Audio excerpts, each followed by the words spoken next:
கலிலேயாவில் இயேசுவின் பிரசங்கம். யோவான் காவலில் வைக்கப்பட்டான் என்று இயேசு கேள்விப்பட்டு கலிலேயாவுக்கு போய் நாசரேத்தை விட்டு செபுலோன், நப்தலி என்னும் நாடுகளின் எல்லைகளில் இருக்கும் கடற்கரைக்கு அருகான கப்பர்நகூமிலே வந்து வாசம் பண்ணினார். கடற்கரை அருகிலும் யோர்தானுக்கு அப்புறத்திலும் உள்ள செபுலோன் நாடும் நப்தலி நாடும் ஆகிய புறஜாதியாருடைய கலிலேயாவிலே இருளில் இருக்கும் ஜனங்கள் பெரிய வெளிச்சத்தை கண்டார்கள். மரண இருளின் திசையில் இருக்கிறவர்களுக்கு வெளிச்சம் உதித்தது என்று ஏசாயா தீர்க்கதரிசியினால் உரைக்கப்பட்டது நிறைவேறும்படி இப்படி நடந்தது. அது முதல் இயேசு, மனம் திரும்புங்கள், பரலோக ராஜ்யம் சமீபத்திருக்கிறது என்று பிரசங்கிக்கத் தொடங்கினார்.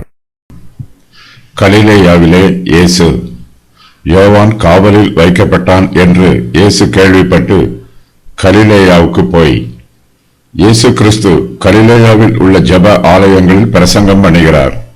யோவான் எழுதின சுவிசேஷத்தில் இந்த சம்பவத்திற்கும் இயேசு கிறிஸ்து பிசாசினால் சோதிக்கப்பட்ட சம்பவத்திற்கும் இடையில் மேலும் பல சம்பவங்கள் எழுதப்பட்டிருக்கிறது.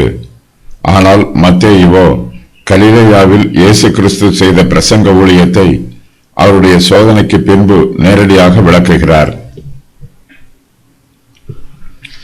யோவான் ஸ்நானன் காவலில் வைக்கப்பட்டான் என்று இயேசு கேள்விப்பட்டு கலிலேயாவுக்கு போனார்.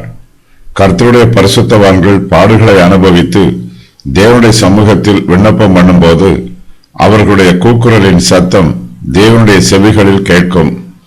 யோவான் ஸ்நானன் காவலில் வைக்கப்பட்டான்.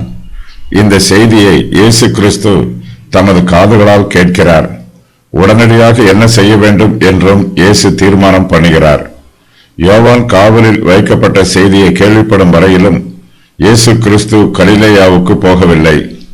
யோவான் ஸ்நானன் கலிலேயாவில் இருந்து தான் காவலில் வைக்கப்படும் வரையிலும் கர்த்தருக்கு வழியை ஆயத்தம் பண்ணி கொண்டிருந்தான். யோவான் ஸ்நானன் இயேசுவுக்கு போட்டியாக ஊழியம் செய்யவில்லை. அவருக்கு ஆதரவாகவே ஊழியம் செய்து அவருக்கு வழியை ஆயத்தம் பண்ணினான். யோவான் ஸ்நானனுடைய ஊழியத்தில் இயேசு கிறிஸ்து தலையிடவில்லை. கர்த்தருக்கு வழியை ஆயத்தம் பண்ணும் ஊழியத்தை யோவான் ஸ்நானன் சிறிது காலம் தொடர்ந்து செய்வதற்கு இயேசு அனுமதித்தார்.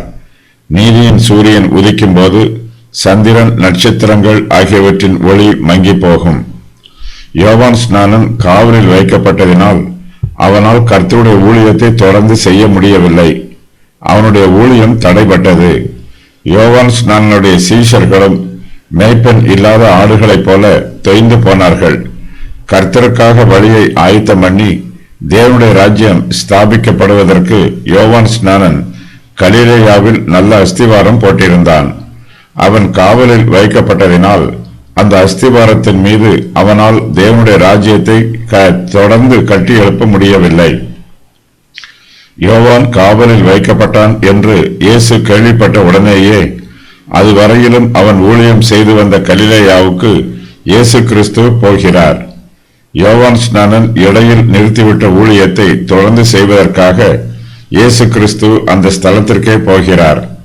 கர்த்தருடைய ஊழியத்தை ஒருவர் செய்து வரும்போது அந்த ஊழியம் இடையில் நின்று விடுவதற்கு கர்த்தர் அனுமதிக்க மாட்டார். ஊழியக்காரருக்கு ஊழியம் செய்ய முடியாதபடி ஏதாவது சம்பவம் நேர்ந்தால் அந்த ஸ்தலத்தில் அவருக்கு பதிலாக வேறொரு ஊழியக்காரரை கர்த்தர் அனுப்புவார். தம்முடைய பிள்ளைகளை மேய்ப்பன் இல்லாமல் பரிதவிக்க விடமாட்டார்.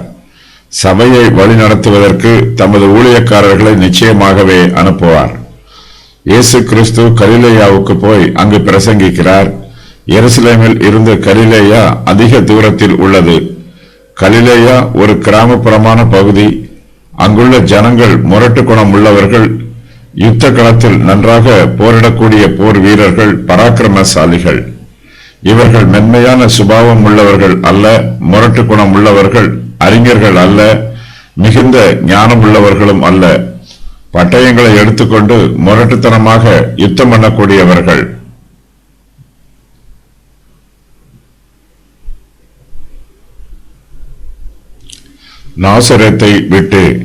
நாசரேத்தை விட்டு செபுலோன், நப்தலி என்னும் நாடுகளின் எல்லைகளில் இருக்கும் கடற்கரைக்கு அருகான கப்பர்நகூமிலே வந்து வாசம் பண்ணினார். இயேசு கிறிஸ்து தமது சொந்த ஊரான நாசரேத்தை விட்டு கலிலேயாவுக்கு புறப்பட்டு போகிறார். இயேசு கிறிஸ்து இதுவரையிலும் வளர்ந்து வந்த ஊர் நாசரேத் ஆகும். ஆயினும் நாசரேத்தில் உள்ள ஜனங்கள் இயேசு கிறிஸ்துவை ஏற்றுக்கொள்ளவில்லை. அவரை ஊருக்கு புறம்பே தள்ளி தங்கள் ஊர் கட்டப்பட்டிருந்த செங்குத்தான மலையின் சிகரத்தில் இருந்து அவரை தலைகீழாய் தள்ளிவிடும்படிக்கு அவரை கொண்டு போனார்கள். இயேசு கிறிஸ்துவை கொலை செய்ய வேண்டும் என்று நாசரேத் ஊரார் கொலை வெறியோடு அலைந்தார்கள். அப்படிப்பட்ட நாசரேத் ஊரை விட்டு இயேசு கிறிஸ்து கலிலேயாவுக்கு வருகிறார். தம்மை அங்கீகரித்து ஏற்றுக்கொள்ளாத ஜனங்களில் இயேசு கிறிஸ்து வாசம் பண்ணவில்லை. கலிலேயாவில் உள்ள கப்பர்நகூம் என்னும் ஊரில் வந்து இயேசு கிறிஸ்து வாசம் பண்ணுகிறார். நாசரேத் ஊரில் இருந்து கப்பர்நகூம் பல மைல் தூரத்தில் உள்ளது. நாசரேத்தை போல கப்பர்நகூம் பெரிய பட்டணம் அல்ல. இது கடற்கரைக்கு அருகில் உள்ள பட்டணம். இது பெருங்கடல் அல்ல, இது திபேரியா கடலாகும். இயேசு கிறிஸ்து இப்படிப்பட்ட கப்பர்நகூமுக்கு வந்து அங்கு வாசம் பண்ணுகிறார். நிரந்தரமாக இயேசு கிறிஸ்து இந்த ஊரிலேயே தங்கிவிட்டார் என்று கூற முடியாது. ஏனெனில் அவர் கிராமங்கள் தோறும் சுற்றி நடந்து நன்மை செய்கிறவராக ஊழியம் செய்து வந்தார். சிறிது காலம் கப்பர்நகூம் அவருடைய ஊழிய காரியங்களுக்கு மைய ஸ்தலமாக விளங்கிற்று. கப்பர்நகூமில் உள்ள ஜனங்கள் இயேசு கிறிஸ்துவை ஏற்றுக்கொண்டு அவருடைய ஊழியத்தை அங்கீகரிக்கிறார்கள். ஒரு சிலர் இயேசு கிறிஸ்துவை புறக்கணித்தாலும் கர்த்தருக்கு சித்தமானவர்கள் அவரை அங்கீகரித்து ஏற்றுக்கொள்கிறார்கள். நாசரேத் ஊரில் இருந்து இயேசு கிறிஸ்து தங்கள் ஊருக்கு வந்து வாசம் பண்ணுவதற்காக கப்பர்நகூம் ஜனங்கள் மிகுந்த சந்தோஷம் அடைகிறார்கள். ஏசாயா தீர்க்கதரிசி கடற்கரை அருகிலும் யோர்தானுக்கு அப்புறத்திலும் உள்ள செபுலோன் நாடும் நப்தலி நாடும் ஆகிய புறஜாதியாருடைய கலிலேயாவிலே இருளில் இருக்கும் ஜனங்கள் பெரிய வெளிச்சத்தை கண்டார்கள். மரண இருளின் திசையில் இருக்கிறவர்களுக்கு வெளிச்சம் உதித்தது என்று ஏசாயா தீர்க்கதரிசியினால் உரைக்கப்பட்டது நிறைவேறும்படி இப்படி நடந்தது. இயேசு கிறிஸ்துவின் ஊழியம் ஏசாயா தீர்க்கதரிசியினால் உரைக்கப்பட்டது நிறைவேறும்படி நடைபெறுவதாக மத்தேயு கூறுகிறார். இந்த வசனம் ஏசாயா 9:1-2 ஆகிய வசனங்களின் மேற்கோளாகும். ஆகிலும் அவர் செபுலோன் நாட்டையும் நப்தலி நாட்டையும் இடுக்கமாய் ஈனப்படுத்தின முந்தின காலத்தில் இருந்தது போல அது இருண்டு இருப்பதில்லை. ஏனென்றால் அவர் கடற்கரை அருகிலும் யோர்தான் நதி ஓரத்திலும் உள்ள புறஜாதியாருடைய கலிலேயாவாகிய அந்த தேசத்தை பிற்காலத்திலே மகிமைப்படுத்துவார். இருளில் நடக்கிற ஜனங்கள் பெரிய வெளிச்சத்தை கண்டார்கள். மரண இருளின் தேசத்தில் குடியிருக்கிறவர்களின் மேல் வெளிச்சம் பிரகாசித்தது. ஏசாயா 9:1-2. ஏசாயா தீர்க்கதரிசியின் இந்த வசனங்களில் அதன் பின்பகுதியை மட்டும் மத்தேயு இங்கு குறிப்பிடுகிறார். செபுலோன் நாடும் நப்தலி நாடும் சிறையிருப்பினால் இருண்டிருக்கிறது, இனிமேல் அது இருண்டிருப்பதில்லை என்பது ஏசாயாவின் தீர்க்க தரிசனமாகும். இந்த வாக்கியத்தை மத்தேயு இங்கு பயன்படுத்துகிறார். செபுலோன் நப்தலி என்னும் நாடுகளில் உள்ள ஜனங்கள் தேவன் இல்லாமல் இருண்டிருக்கிறார்கள். அவர்களுக்கு இயேசு கிறிஸ்துவின் சுவிசேஷம் வெளிச்சமாக வருகிறது. இயேசு கிறிஸ்து கப்பர்நகூமுக்கு வந்திருக்கிறார். இயேசு கிறிஸ்துவின் சுவிசேஷம் கப்பர்நகூமை சுற்றிலும் பிரகாசிக்கிறது. நீதியின் சூரியன் உதிக்கும் போது அதன் ஒளிக்கதிர்கள் எல்லா திசையிலும் பிரகாசிக்கும். அதுபோல இயேசு கிறிஸ்து கப்பர்நகூமுக்கு வந்தபோது அவருடைய சுவிசேஷம் எல்லா திசைகளிலும் பரவிற்று. செபுலோனிலும் நப்தலியிலும் உள்ள ஜனங்கள் இருளில் இருக்கிறார்கள். கிறிஸ்துவை தங்கள் உள்ளத்தில் ஏற்றுக்கொள்ளாத ஜனங்கள் இருளில் இருக்கிறார்கள். அவர்கள் இருளாகவே இருக்கிறார்கள். இந்த இருளில் அவர்கள் அமர்ந்திருக்கிறார்கள். ஒருவர் ஓரிடத்தில் அமர்ந்திருக்கும் போது அந்த இடத்தில் தொடர்ந்து தங்கிவிட வேண்டும் என்று தீர்மானம் பண்ணுவார். அந்த இடத்தை நேசிப்பார். அதுபோல இங்குள்ள ஜனங்கள் இருளில் இருக்கிறார்கள், இருளை நேசிக்கிறார்கள். இருளில் இருக்கும் இந்த ஜனங்கள் மத்தியில் நீதியின் சூரியனாகிய இயேசு கிறிஸ்து உதித்து அவர்களுக்கு வெளிச்சத்தை தருகிறார். ஒருவன் குருடனாக இருந்தால் அவனுக்கு எல்லாமே இருளாக இருக்கும். இயேசு கிறிஸ்து குருடரின் கண்களை திறந்து அவர்களுக்கு பார்வையை கொடுத்து வெளிச்சத்தை காண வைக்கிறார். நம்மை சுற்றிலும் வெளிச்சம் இருக்கிறது. வெளியில் எவ்வளவுதான் வெளிச்சம் இருந்தாலும் கர்த்தருடைய வெளிச்சம் நமக்குள் இருக்க வேண்டும். கிறிஸ்துவின் சுவிசேஷம் ஓரிடத்திற்கு வரும்போது அங்கு வெளிச்சம் வருகிறது. சுவிசேஷம் எந்த ஆத்மாவிற்கு வந்தாலும் அந்த ஆத்மாவிற்குள் வெளிச்சம் வரும். இருள் அகன்று போகும், பகல் உண்டாகும். வெளிச்சத்தில் எதுவும் மறைவாக இராது. எது எங்குள்ளது என்பதை வெளிச்சத்தில் கண்டுகொள்ளலாம். வெளிச்சம் நம்மை தடுமாற விடாமல் வழிநடத்தும். அதுபோலவே கிறிஸ்துவின் சுவிசேஷம் நம்மை நித்திய வழியில் வழிநடத்தும். இயேசு கிறிஸ்துவின் வெளிச்சம் சாதாரண வெளிச்சம் அல்ல, அது பெரிய வெளிச்சம். நியாயப்பிரமாணத்தின் வெளிச்சத்தை விட கிறிஸ்துவின் வெளிச்சம் பெரியது. இது பெரிய வெளிச்சமாக இருப்பதினால் பெரிய சத்தியங்களை கண்டுபிடிக்க இது உதவி புரியும். பெரிய வெளிச்சத்தினால் பெரிய காரியங்கள் நிறைவேறும்.